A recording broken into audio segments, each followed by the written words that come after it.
Okay, hi. It's June 21st, 2024, and it's been an interesting time. We are on the upswing. I like to come to you from like healthier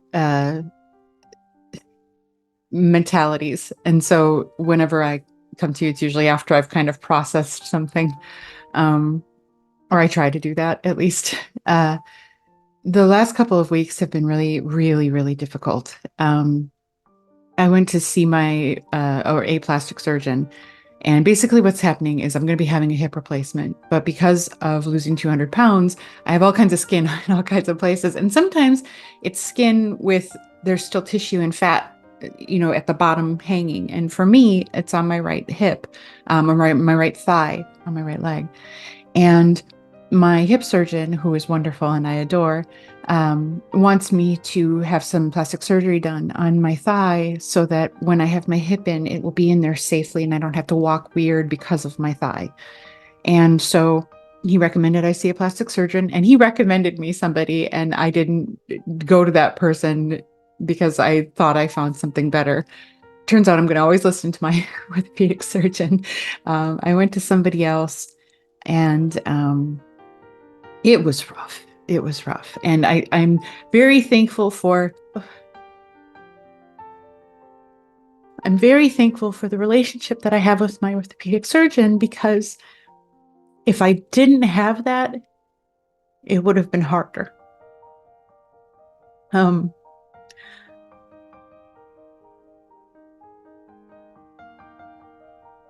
and the reason I'm going to talk about this a little bit is because I know that the whole reason I'm making these is so that when people who had the same situation I had have to do things like this, that they'll know that somebody else went through it with them and they don't feel alone.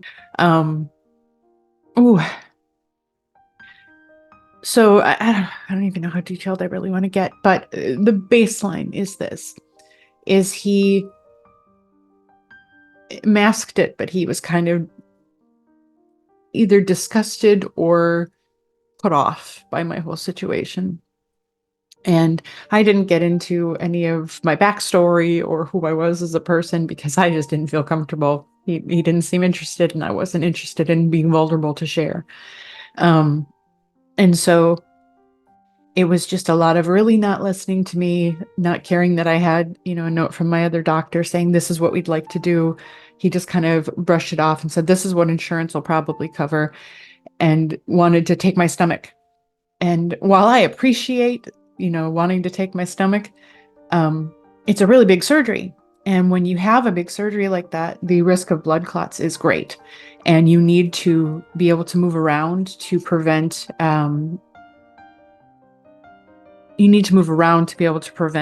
blood clots from forming.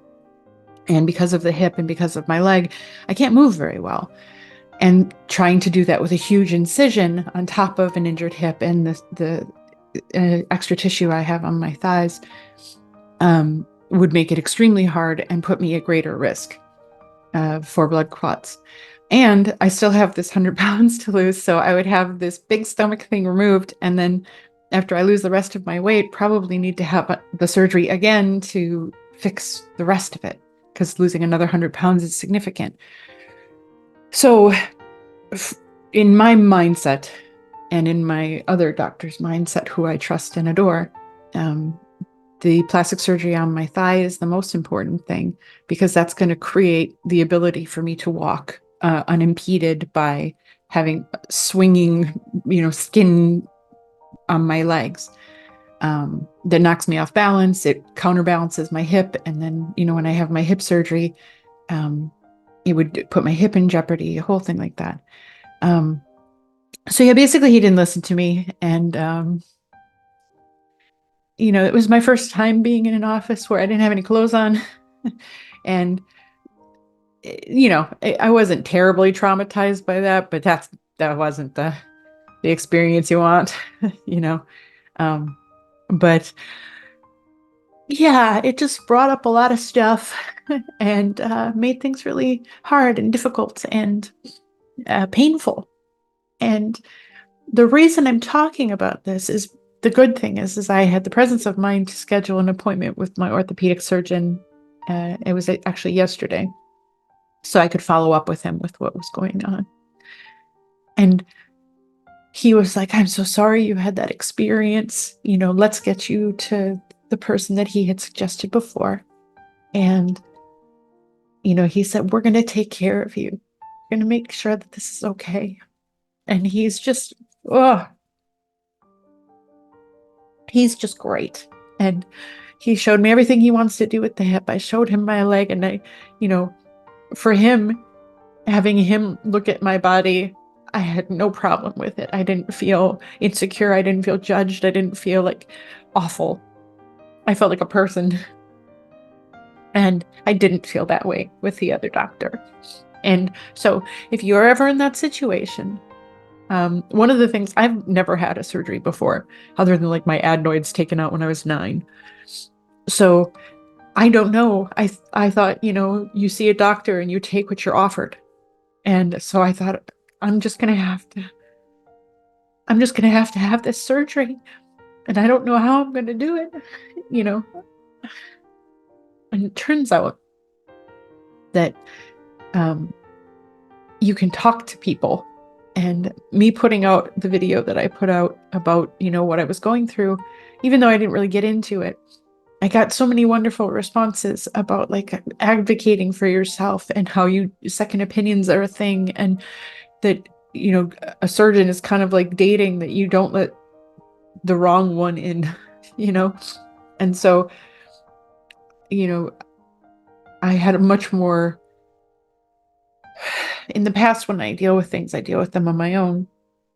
And that's how I ended up 500 pounds, because I usually just ate and felt terrible. I still kind of was a hermit, but I have trusted people in my life that I talked to about things, and I talked to them about what was going on. And so I wasn't really alone. And I came through it a lot faster. I came through it a lot healthier. I set myself up for success by having a support system, not only, with relationships, but also medically, to have this good doctor that I do care for and who cares for me in place. And doing that was so important, because my mental headspace from even 2 days ago to now is entirely different. Because I've been, over the last 2 years, been working really hard. I mean, you lose 235 pounds. That's a lot of investment in your life and your time, your energy, your thoughts. And I thought, all of this work to end up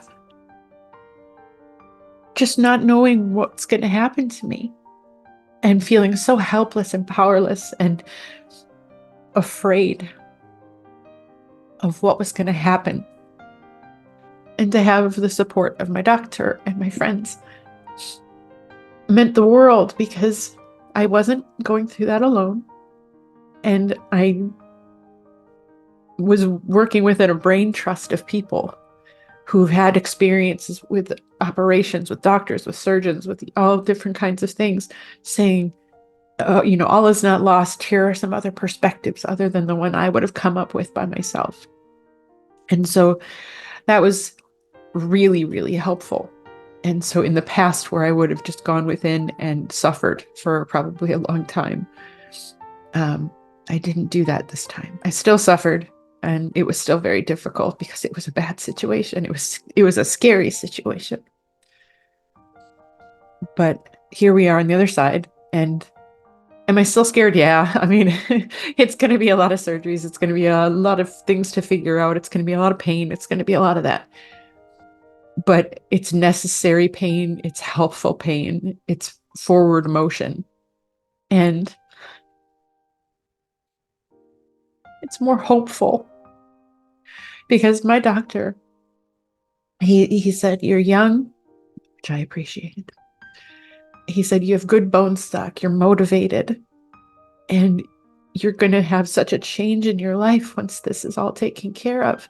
Even without the stomach, like the stomach is a problem, but once the legs are fixed, my whole life is going to change. I'm going to be able to walk and do things. When I stand right now, I feel like there's a 30% chance I'll get knocked over and fall over. And so I'm so careful. And so, I still walk, but I got to pet a dog the other day and I was like, please, please don't knock me over because I love dogs and I'm taking the risk because I wanted to pet that dog. I'm emotional, but I'm not hopeless. So that's a good thing. I just wanted to tell you kind of what's been going on. But yeah, it's been a rough time and I appreciate all of the support and the love and the advice and the help so much. um, it's just been woof. Bit of a rough time. I'm a theatrical person, but I'm not a dramatic person when it comes to being negative or like doom and gloom and hopelessness. I don't do that. I'm a very buoyant person. Like I really am always like, it's gonna be okay. And that's kind of where I exist. And so to have a little period of time there where it was just like, wow, it might not be okay. Ooh, that was rough. But yeah, we're gonna be okay. And things are gonna be okay. We don't know how, we don't know when, but we know that eventually we have people who are capable and people who are willing to help in our corner. So, in the meantime, I'm going to just keep eating right and just making sure that my body is as strong as possible. I've been working on my range of motion with my hip, and my orthopedic surgeon was very impressed. He said, he's like, you're really doing a lot to help your success with this. And I was so glad to hear that. I really am trying to do everything I can do. Like I'm planning for all of these things. But the emotional tank is a little depleted. So I'm going to be just kind of trying to take care of myself and not stress because I can't do anything till August, right? So let's just get strong and take care of our brain. And it's good. It's hard to walk around. He said my hip is worse, which I knew. It looked bad. But he said, we're going to take care of that. So, and my other hip works, so that's good. But anyway, that's where we're at. So there will be news coming, and in the meantime, we'll just, we'll live some life together and we'll figure some stuff out. And I appreciate you for listening to this because I know it's kind of dramatic and not very linear. I love you. Thank you for listening to all of this. And I hope if you needed any of this for yourself, I hope it helped. And if you went through anything like I went through with a doctor, I'm just sorry. Because it's hard and I know.